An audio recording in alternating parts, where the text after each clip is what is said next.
G'day all, John here.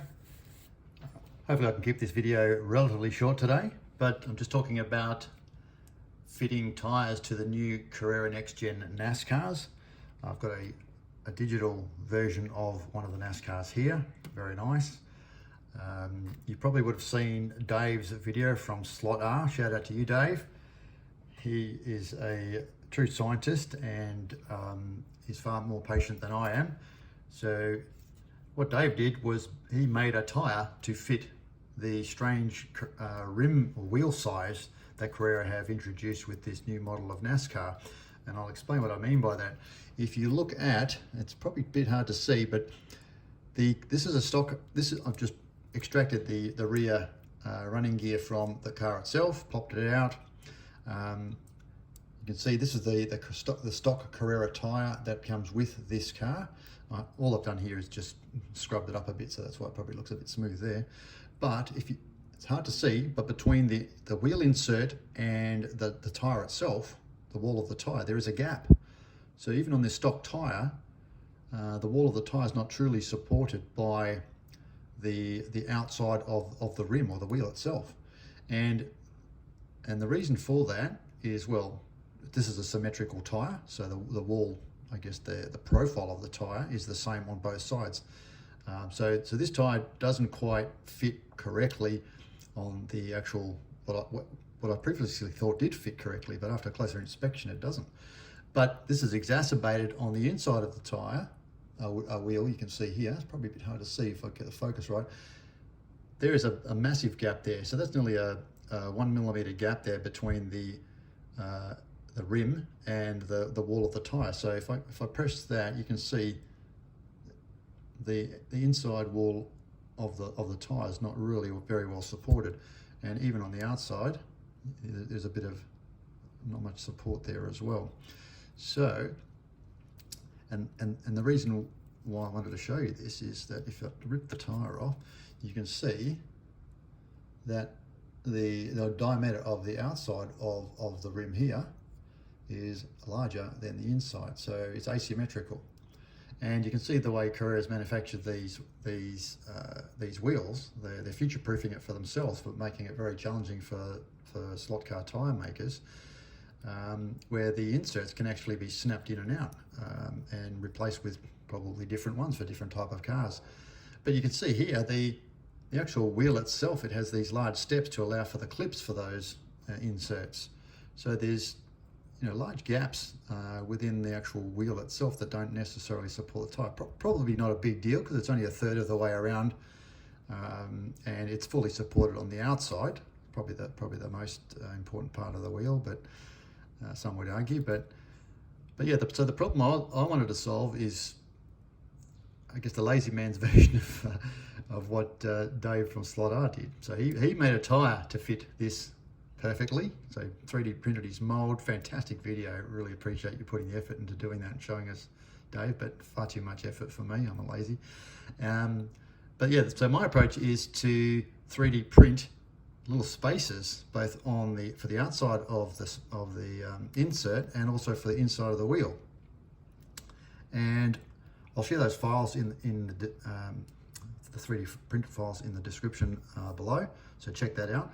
But I'll just show you on this particular one here.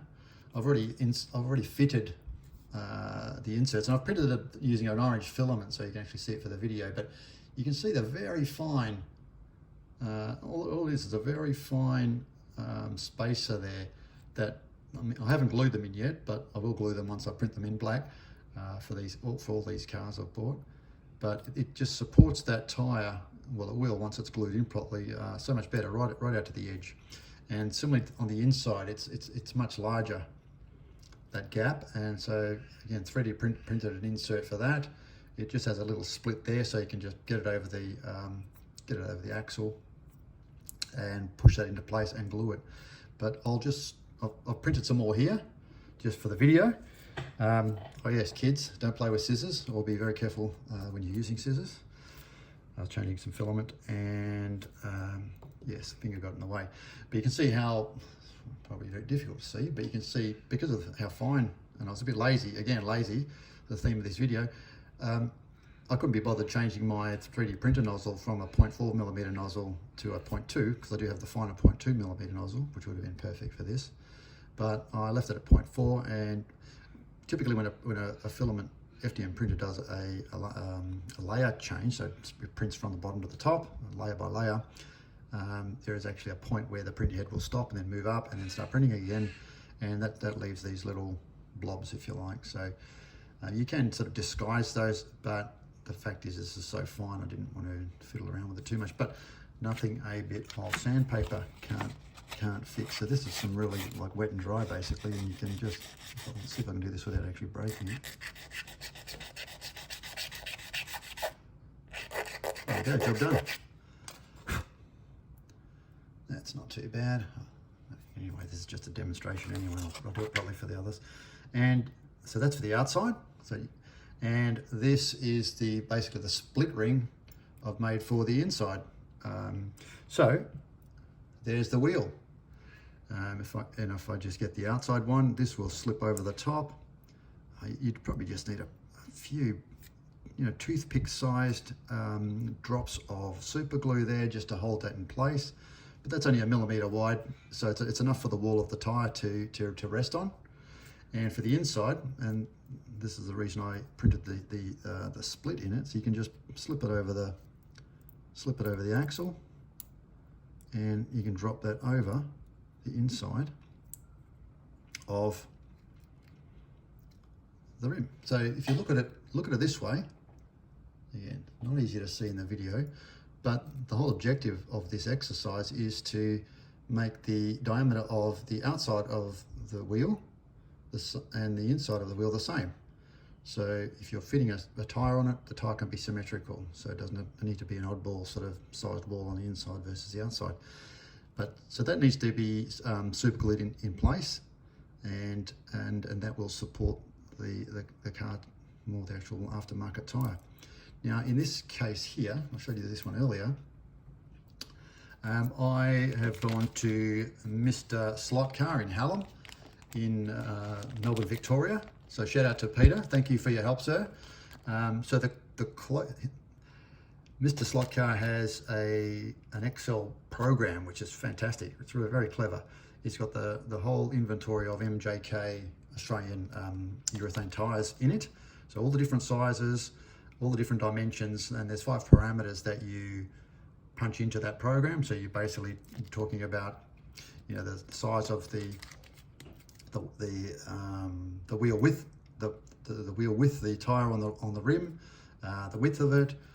You're talking about the actual without the tyre, the maximum size here, the step size, and there's one other dimension which I forget. But anyway, he punches that into his spreadsheet program, and it, from the MJK inventory, recommends the closest fitting tyre. And in this case, it was the MJK part number 4228. So the tyres to suit a fly Capri, and these tyres are great. MJK, great value. You get 4 in a pack. And that's what I have already fitted to this tyre, this wheel, which I showed you earlier in the video. And that's actually really nicely supported. And once that's glued in, as in the 2 spaces glued in, I think this will really do the job.